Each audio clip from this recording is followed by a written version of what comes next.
Hey guys, welcome back to my channel. അപ്പോൾ ഇന്നത്തെ video വന്നിട്ട് ഒരു ബർത്ത്ഡേ വ്ളോഗാണ് കേട്ടോ. ഇന്ന് അലാൻ്റെ ഫസ്റ്റ് ബർത്ത്ഡേ ആണ്. അപ്പോൾ അതിൻ്റെ കുട്ടി സെലിബ്രേഷനും കാര്യങ്ങളൊക്കെയാണ് ഈ ഒരു വ്ളോഗിലുള്ളത്.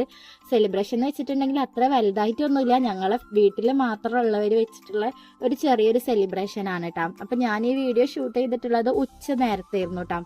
അപ്പോൾ എൻ്റെ വീട്ടിലത്തെ കുറച്ച് പണികളും കാര്യങ്ങളൊക്കെ കഴിഞ്ഞിട്ട് ഞാൻ റൂമിലേക്ക് വന്നപ്പോൾ എൻ്റെ റൂമിൻ്റെ ഈ ഒരു ഭാഗം ആകെ മെസ്സി ആയിട്ടാണ് നിൽക്കുന്നത്. ഇതിപ്പോൾ ഞാനുള്ളത് എൻ്റെ വീട്ടിലാണ്. എൻ്റെ വീട്ടിലത്തെ എൻ്റെ ഒരു റൂമാണ് ഇട്ടത്. അങ്ങനെ ഞാൻ അതൊക്കെ ഒന്ന് ഓർഗനൈസ് ചെയ്ത് വെക്കാമെന്ന് വിചാരിച്ചിട്ടുണ്ടായിരുന്നു കേട്ടോ. ആകെ പൊടിയായിട്ടുണ്ടായിരുന്നു. ഇത്ര ഐറ്റംസ് ഒക്കെ ഇതിൻ്റെ ഉള്ളിൽ ഉണ്ടായിരുന്നതാണ് കേട്ടോ. ഇതൊക്കെ അലാൻ്റെ ക്രീമും അവൻ്റെ സോപ്പും അവൻ്റെ സാധനങ്ങളൊക്കെയാണ് കേട്ടോ അതിലുള്ളത്. പിന്നെ ചെറിയൊരു സെക്ഷനിൽ എൻ്റെ മേക്കപ്പ് ഐറ്റംസും അങ്ങനെ വെക്കുന്നതാണ് കേട്ടോ. അപ്പോൾ അതിന് നന്നായിട്ട് പൊടി ഉണ്ടായിരുന്നു. പെട്ടെന്ന് എപ്പോഴും എടുക്കുന്ന സാധനങ്ങളായ കാരണം വലിച്ചു വാരിയിട്ട് അങ്ങനെ തന്നെ അതിൽ വെക്കും. അപ്പോൾ നന്നായിട്ട് പൊടി ഉണ്ടായിരുന്നു. അപ്പോൾ ഞാനൊരു ടിഷ്യൂ വെച്ചിട്ട് നന്നായി തുടച്ചിട്ട് പിന്നെ അത് ഓർഗനൈസ് ചെയ്ത് വെച്ചിട്ടുണ്ടായിരുന്നേ. ഈ ഒരു ഓർഗനൈസർ ഞാൻ ഫ്ലിപ്കാർട്ടിൽ നിന്ന് വാങ്ങിച്ചിട്ടുണ്ടായിരുന്നതാണ്. നല്ല യൂസ്ഫുൾ ആണ് കേട്ടോ. പെട്ടെന്ന് നമുക്ക് എടുക്കാൻ പറ്റിയിട്ടുള്ള സാധനങ്ങളൊക്കെ ഇതിൽ വെക്കാൻ വേണ്ടിയിട്ട്. അങ്ങനെ എൻ്റെ ക്ലീനിങ്ങും പരിപാടിയൊക്കെ കഴിഞ്ഞു കേട്ടോ. പിന്നെ ഞാൻ അലാനെ കുളിപ്പിക്കാൻ വേണ്ടി പോയിട്ടാ. അവന് എണ്ണൊക്കെ തേച്ച് കൊടുത്തിട്ടുണ്ടായിരുന്നു. മേലും തലയിലൊക്കെ നന്നായിട്ട് എണ്ണൊക്കെ തേച്ച് കൊടുത്ത് അത് കഴിഞ്ഞതിന് ശേഷം പിന്നെ അവനെ ഡ്രസ്സൊക്കെ ചേഞ്ച് ചെയ്ത് കൊടുത്തിട്ടാ. ഞാനിപ്പോൾ ഡൈപ്പർ മാത്രം ഇടിപ്പിച്ചിട്ടാണ് അവനെ ഇരുത്തുന്നത്. അത് കഴിഞ്ഞതിന് ശേഷം പിന്നെ കേക്കൊക്കെ കട്ട് ചെയ്യുന്ന സമയമാകുമ്പോൾ പുതിയ ഡ്രസ്സ് മാറ്റി കൊടുക്കാമല്ലോ എന്ന് വിചാരിച്ചു. അല്ലാന്നുണ്ടെങ്കിൽ അവൻ അതൊക്കെ നാശമാക്കും. അപ്പം ഞാൻ അവനെ മാറ്റിയിട്ട് പിന്നെ ഉറക്കി കൊടുത്തു കേട്ടോ. ഫുഡൊക്കെ കൊടുത്തിട്ടുണ്ടായിരുന്നേ. അതിന് ശേഷമാണ് ഞാൻ പിന്നെ ഉറക്കി കൊടുത്തിട്ടുണ്ടായിരുന്നത്. പിന്നെ അവൻ ഉറങ്ങിയ സമയം നോക്കിയിട്ട് ഞങ്ങൾ പിന്നെ ഡെക്കറേറ്റ് ചെയ്യാൻ വേണ്ടി നിന്നു കേട്ടോ. ബർത്ത്ഡേ സെലിബ്രേഷൻ അങ്ങനെ പുറത്തുനിന്ന് ആരും വിളിച്ചിട്ടുണ്ടായിരുന്നില്ല കേട്ടോ. ഞങ്ങൾ വീട്ടിലുള്ളവർ മാത്രമേ ഉണ്ടായിരുന്നുള്ളൂ. അടുത്ത ദിവസം തന്നെ നോമ്പായ കാരണം പെരുന്നാളൊക്കെ കഴിഞ്ഞതിന് ശേഷം എല്ലാവരും വിളിച്ചിട്ടൊന്ന് സെലിബ്രേറ്റ് ചെയ്യാമെന്നാണ് വിചാരിക്കുന്നത്. ഇപ്പോൾ പിന്നെ അവന് ആ ഒരു ഡേ ആയ കാരണം ഞാൻ ചെറിയൊരു കേക്ക് കട്ടിങ്ങും അങ്ങനെ ഒരു സെലിബ്രേറ്റ് ചെയ്യാമെന്ന് വിചാരിച്ചിട്ടുണ്ടായിരുന്നു. അങ്ങനെ ഡെക്കറേഷൻസും കാര്യങ്ങളൊക്കെ തുടങ്ങിയിട്ടാണ്. ഇതാണ് കേട്ടോ ഡെക്കറേഷൻ്റെ ഫൈനൽ ലുക്ക് വരുന്നത്.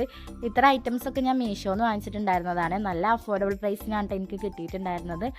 അങ്ങനെ പിന്നെ കുറച്ച് കഴിഞ്ഞപ്പോൾ കേക്ക് വന്നിട്ടുണ്ടായിരുന്നു കേട്ടോ. ബ്രദറിൻ്റെ വകയിരുന്ന കേക്ക് ഉണ്ടായിരുന്നത്. പിന്നെ ഞാൻ പായസം വെക്കാമെന്ന് വിചാരിച്ചിട്ടുണ്ടായിരുന്നു. അപ്പോൾ അതിന് വേണ്ടിയിട്ടുള്ള പാലും വാങ്ങിച്ചിട്ടുണ്ടായിരുന്നു കേട്ടോ. അങ്ങനെ ഇതാണ് കേട്ടോ കേക്ക്. അവൻ അതിൽ ക്യാപ്ഷനും കാര്യങ്ങളൊക്കെ എഴുതിയിട്ടുണ്ടായിരുന്നു. അങ്ങനെ ഞാനതൊക്കെ ഫ്രിഡ്ജിലേക്ക് വെച്ചിട്ട് പിന്നെ ഞാൻ കുളിച്ചു കേട്ടോ. കുളിച്ച് വന്നതിന് ശേഷം പിന്നെ എൻ്റെ സ്കിൻ കെയറും കാര്യങ്ങളൊക്കെ ചെയ്തിട്ട് പിന്നെ ഫുഡ് കഴിക്കാൻ വേണ്ടിയിരുന്നു കേട്ടോ. ലഞ്ചിനായിട്ട് ഇന്നുണ്ടായിരുന്നത് ചോറും അതുപോലെ ഒരു കുമ്പളങ്ങാക്കറിയും പിന്നെ പയറുപ്പേരി, മത്തൻ ഇലശ്ശേരി വെച്ചത്, പിന്നെ ചിക്കൻ ഉണ്ടായിരുന്നു കേട്ടോ. അതൊക്കെയാണ് ഉണ്ടായിരുന്നത്. അങ്ങനെ ഞാൻ ഫുഡൊക്കെ കഴിച്ചു കേട്ടോ. അത് കഴിഞ്ഞതിന് ശേഷം പിന്നെ പായസം ഉണ്ടാക്കാമെന്ന് വിചാരിച്ചിട്ടാ. അങ്ങനെ പാലൊക്കെ അടുപ്പത്ത് വെച്ചതിന് ശേഷം പിന്നെ ഞാൻ പായസം ഉണ്ടാക്കിയിട്ടാ. ഇത് സേമിയ പായസമാണ്. ഇത് ഉണ്ടാക്കാൻ വളരെ എളുപ്പമായ കാരണം പിന്നെ ഞാൻ വിചാരിച്ച് സേമിയ പായസം തന്നെ മതി എന്നുള്ള. വേറെ പായസം ഒന്നും ഉണ്ടാക്കാൻ എനിക്ക് വല്ലാണ്ട് അറിയില്ല കേട്ടോ. ഇതാകുമ്പോൾ പെട്ടെന്ന് തന്നെ കഴിയുമല്ലോ. അങ്ങനെ പായസമൊക്കെ ഉണ്ടാക്കി കഴിഞ്ഞപ്പോഴേക്കും അവൻ എണീറ്റിട്ടുണ്ടായിരുന്നേ. അപ്പം ഞാൻ അവന് മേലൊക്കെ കഴുകി കൊടുത്ത് ഫുഡൊക്കെ കൊടുത്തതിന് ശേഷം പിന്നെ മാറ്റി കൊടുത്തു കേട്ടോ. ഈ ഒരു ഔട്ട്ഫിറ്റാണ് കേട്ടോ ഇന്ന് ഞാൻ വെയർ ചെയ്തിട്ടുണ്ടായിരുന്നത്. ഇത് ഞാൻ മീഷോന്ന് വാങ്ങിച്ചിട്ടുണ്ടായിരുന്നതാണ് കേട്ടോ. അങ്ങനെ അവനെ കുറച്ച് ഫോട്ടോസൊക്കെ എടുത്തതിന് ശേഷം പിന്നെ കേക്ക് കട്ട് ചെയ്യാൻ വേണ്ടി നിന്നു കേട്ടോ. ഹസ്ബൻഡ് ഈ ഒരു സമയത്ത് നാട്ടിലുണ്ടായിരുന്നില്ല കേട്ടോ. വർക്കിൻ്റെ ഭാഗമായിട്ട് വേറൊരു സ്ഥലത്തേക്ക് പോയിരിക്കുകയായിരുന്നു. അപ്പോൾ അത് കാരണം ആളില്ലാത്തതിൻ്റെ ഒരു മിസ്സിങ്ങും കാര്യങ്ങളൊക്കെ ഉണ്ടായിരുന്നേ.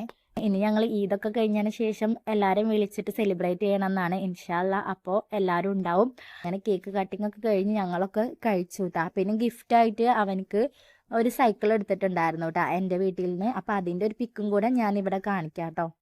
അങ്ങനെ പ്രോഗ്രാമൊക്കെ കഴിഞ്ഞു. പിന്നെ അതിന് ശേഷം ഞങ്ങൾ പായസമൊക്കെ കുടിച്ചിട്ടുണ്ടായിരുന്നു. എല്ലാവർക്കും പായസമൊക്കെ കൊടുത്തു കേട്ടോ. അപ്പോൾ ഇത്രേ ഉള്ളൂ ഇന്നത്തെ വീഡിയോ. നിങ്ങൾക്ക് ഇഷ്ടപ്പെട്ടിട്ടുണ്ടെങ്കിൽ സബ്സ്ക്രൈബ് ചെയ്യാനും ലൈക്ക് ചെയ്യാനും ഷെയർ ചെയ്യാനും കമൻറ്റ് ചെയ്യാനും മറക്കരുത്. അപ്പോൾ ടാറ്റാ ബൈ.